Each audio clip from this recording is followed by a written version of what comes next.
ఓం శాంతి. మనం హిస్టరికల్గా కొన్ని ఆలోచిద్దాం. మనకి దేని చేతంటే మన తండ్రి పరమాత్ముడు. ఇప్పుడు మనం భూమి మీద ఉన్నాం. భూమి గుండ్రంగా ఉంటుంది, సూర్యుడు గుండ్రంగా ఉంటుంది, చంద్రుడు గుండ్రంగా ఉంటుంది. సో అన్నీ ఉన్నప్పుడు మనం భూమి మీద ఉన్నాం.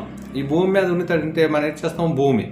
భూమి మీద నీరు, భూమి మీద అగ్ని, భూమి మీద చెట్ల ద్వారా గాలి, ఆక్సిజన్. ఈ 4 భూమి మీద ఉన్నాయి. అంటే మన సత్యత్రేత ద్వాపర కలియుగాలు అంటారు కదా, 4 యుగాలు అన్నమాట. ఒక యుగం గుప్తంగా ఉంది, అది సంఘం యుగం అంటారు. అందుకే మనకు అందరికీ సంఘాలు ఉంటాయి.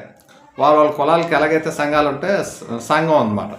ఈ సంఘం అనేది ఉంది కదా, ఈ సంఘం యుగంలో వచ్చేవాడు ఎవరు? పరమాత్ముడు. అందుకే ఆకాశతత్వం విడిచిరాని పాట కూడా ఉంది. అంటే ఆకాశంలో ఉన్నవాడు తండ్రి పరమాత్ముడు. ఈ 4 యుగాలని సెట్ చేయడానికే తండ్రి పరమాత్ముడు ఈ భూమి మీద సంఘం యుగంలో వస్తారు, అవతరిస్తారు అన్నమాట. ఇవి వచ్చేటప్పటికి ఏంటంటే మొత్తం అన్నింటినీ సెట్ చేస్తారన్నమాట. అందుకే ఏంటంటే భూమిని ఏమంటారంటే, ఆత్మని ఏమంటే పురుషుడు అంటారు, భూమిని అంటే ప్రకృతిని ఏమంటారంటే స్త్రీ అంటారన్నమాట. ఈ మధ్యన ఉన్నది ఏంటంటే, మధ్యన ఏదైతే మాయ ఉందో, ఇప్పుడు చాలామంది ఏంటంటే అటాక్ ఎక్కువ ఏంటంటే ప్రకృతి స్త్రీల మీద ఎక్కువ అటాక్ జరుగుతూ ఉంటుంది. మనకు భారత యుద్ధం జరిగింది అంటే అక్కడ ద్రౌపదినే చూపించారు, అంటే స్త్రీ ద్వారా మొత్తం యుద్ధం అంతా జరిగినట్టు అక్కడ చూపించారు. సో రామాయణంలోనూ కూడా చూపించారంటే సీత ద్వారా మొత్తం అంతా యుద్ధం అంతా జరిగినట్టు చూపించారు. అంటే ఇప్పుడు ఏంటంటే ప్రకృతి ద్వారా మనకు యుద్ధాలు. అంటే ప్రకృతి ద్వారా యుద్ధాలు ఏంటి? ఇది నా భాగం, ఇది నీ భాగం, ఇది నా దేశం, ఇది నీ దేశం, ఇది వీటి కోసం ఇప్పుడు యుద్ధాలు మొదలవుతున్నాయి.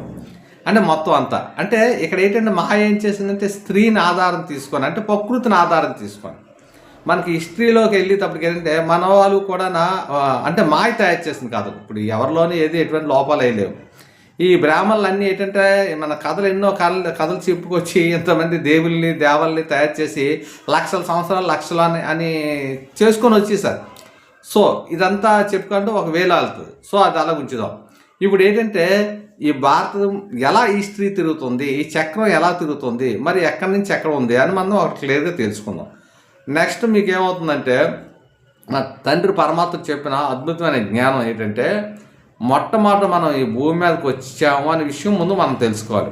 ఎవరు ఒంటరిగా వచ్చాము, ఒంటరిగా వెళ్ళిపోతుంది. ఎవరు వచ్చారో ఆత్మ వచ్చింది, ఆత్మే మళ్ళీ పరమాత్ముడి దగ్గరికి వెళ్ళిపోతుంది అన్నమాట. ఇది చక్కటి అద్భుతమైన జ్ఞానం. దీన్ని చాలా విశిష్టమైన జ్ఞానం కోరుకుంది. ఇప్పుడు బ్రాహ్మణులు ఉన్నారు కదా, వీళ్ళ ద్వారా ఇచ్చేసిందంటే వీళ్ళని పట్టుకుంది ముందు భారతదేశంలోనే పరమాత్ముడు భూమి మీద అవతరిస్తాడు అని. ఈ బ్రాహ్మణుల ద్వారా ఏంటంటే క్రియేట్ అంతా ఉన్న వాళ్ళ కోసం మనం ఆలోచించాలి, లేని వాళ్ళ కోసం ఎక్కడి నుంచి ఆలోచిస్తాం? ఒక్కలైనా కనిపించాలి కదా. ఈ దేవతా గుణాలు ఏదైతే దేవతా గుణాలు మంచి గుణం చెడు గుణం ఇవి ఉంటాయన్నమాట. అంతేగాని ఇప్పుడు వాళ్ళు అంటే కృష్ణుడు పుట్టింది శాస్త్రంలో పుట్టాడంటారు. సో ఇతను పుట్టింది మాట రాత్రిపూట యేసు ప్రభువు పుట్టారంటారు. ఇవన్నీ దగ్గర ఆయన గోవులు, ఇతను ఆవులు.